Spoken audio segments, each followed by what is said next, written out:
Halo bro, Assalamualaikum warahmatullahi wabarakatuh. Kembali lagi dengan saya Dafan Mulifa di Mulifa Channel.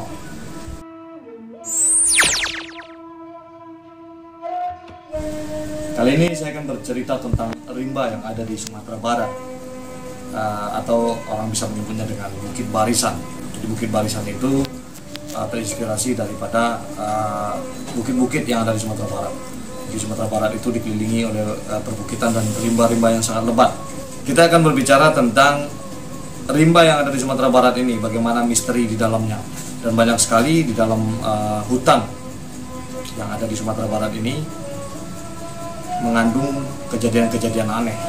Seperti banyaknya orang tersesat di dalamnya, orang hilang, dan segala macamnya. Dan di situ juga banyak fenomena-fenomena yang terjadi. Seperti contohnya banyaknya orang bunian katanya, banyaknya inye atau harimau, banyaknya makhluk-makhluk halus yang ada di dalam rimba Sumatera Barat ini. Nah, seperti kejadian yang ada di Agam belum lama ini, sebanyak 84 orang yang hilang saat menyusuri hutan perbatasan antara Nagari Suwaya, Kecamatan Akabiluru, dan Kamang, Kabupaten Agam. Nah, 84 orang ini ceritanya mereka pergi ke hutan untuk mencari destinasi wisata yang baru. Jadi di dalam itu sekitar 84 orang hilang dan tidak diketahui jejaknya sampai sehingga ditemukan oleh tim SAR pada 5 Oktober kemarin. Apa yang terjadi? Jadi sebenarnya fenomena ini sering kali terjadi. Seperti dulu pernah juga hilangnya Bapak Bupati Solo dan sekaligus juga pernah menjabat sebagai gubernur, yaitu Bapak Komang Fauzi, di hutan ya sekitar Sebelat Kerinci. Nah, memang banyak sekali misteri yang ada di dalam rimba Sumatera Barat ini.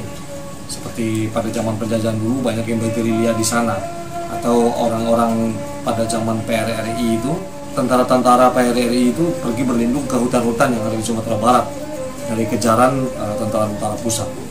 Nah, dan mereka semua terlindungi. Jadi kalau menurut saya, orang yang hilang di dalam rimba Sumatera Barat itu bukan berarti orang-orang itu disembunyikan oleh makhluk halus atau dimakan oleh harimau. Kadang-kadang beberapa hal terjadi karena pikiran. Banyak sekali orang-orang yang pikirannya terganggu lalu datang ke hutan. Mungkin saja mereka bunuh diri. Atau orang-orang yang tidak tahu tentang medan yang ada di hutan tersebut. Seperti bagaimana tebingnya, bagaimana batang airnya, atau disebut sungai, bagaimana dengan jurang-jurangnya. Nah, dan juga orang-orang yang tidak begitu banyak membawa perlengkapan untuk menjelajahi hutan tersebut, seperti kurangnya kompas, kurangnya segala macam. Itu terlepas daripada misteri-misteri yang ada di Sumatera Barat, misteri orang bunian dan lain-lain. Nah, itu yang banyak terjadi. Seperti para pencari lebah atau yang disebut juga dengan orang-orang rimbo yang ada di Sumatera Barat. Orang rimbo ini orang Parimbo. Orang Parimbo ini orang yang selalu menjajahi hutan Sumatera Barat. Mereka hafal dengan medannya, makanya mereka selamat pulang dan pergi dari hutan di Sumatera Barat ini.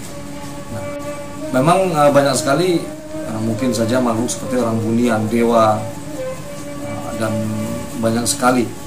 Mungkin saja mereka juga sebagian hilangnya orang-orang yang ada di rimba Sumatera Barat ini karena disembunyikan oleh makhluk-makhluk tersebut, tapi tidak selalu begitu.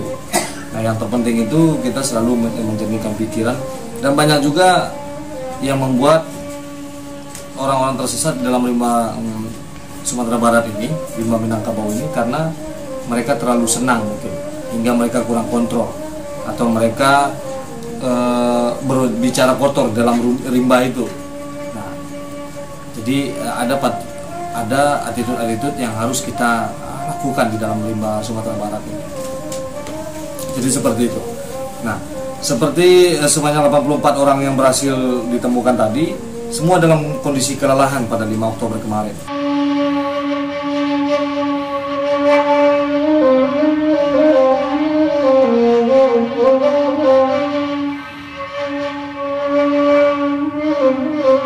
Jadi awalnya 84 itu ditemuinya sekitar 3 orang pada awalnya. Lalu dari 3 orang ini mendapatkan informasi beberapa orang lainnya, hingga semuanya berhasil ditemukan dalam keadaan lemas dan mereka semua tersesat tanpa jejak. Dari 3 orang inilah akhirnya bisa ditemukan 84 lainnya. Jadi begitu. Jadi sejarah cerita-cerita tentang rimba di Sumatera Barat ini banyak sekali dari zaman dulu sampai sekarang. Nah, yang terpenting itu kita harus memperhatikan cara-cara bagaimana kita menelusuri atau menjelajahi rimba-rimba yang ada di Sumatera Barat. Jadi tidak selalu apa yang kita pikirkan tentang makhluk yang ada di dalam itu mengakibatkan orang-orang yang ada di dalam rimba itu tersesat dan hilang atau disembunyikan. Terima kasih. Mari kita semua menjaga yang ada di negeri kita, selalu melestarikan, dan memang baiknya kita selalu mencari objek-objek wisata baru yang ada di Sumatera Barat untuk kita kelola, tapi dengan maksud yang baik. Ya, mungkin saja orang-orang yang datang ke rimba Sumatera Barat itu dengan maksud yang kurang baik, seperti mereka melihat apa yang perlu bisa dikelola tanpa harus meminta izin, seperti itu. Oke, seperti biasanya. Sampai di sini saja perjumpaan kita pada hari ini. Besok kita ulangi lagi dengan tema berikutnya. Jangan lupa di subscribe dulu, di like, di share jika ini bermanfaat semuanya. Oke, seperti biasanya, majulah Minangkabau, majulah Indonesia, selalu di Mulifa Channel. Assalamualaikum warahmatullahi wabarakatuh.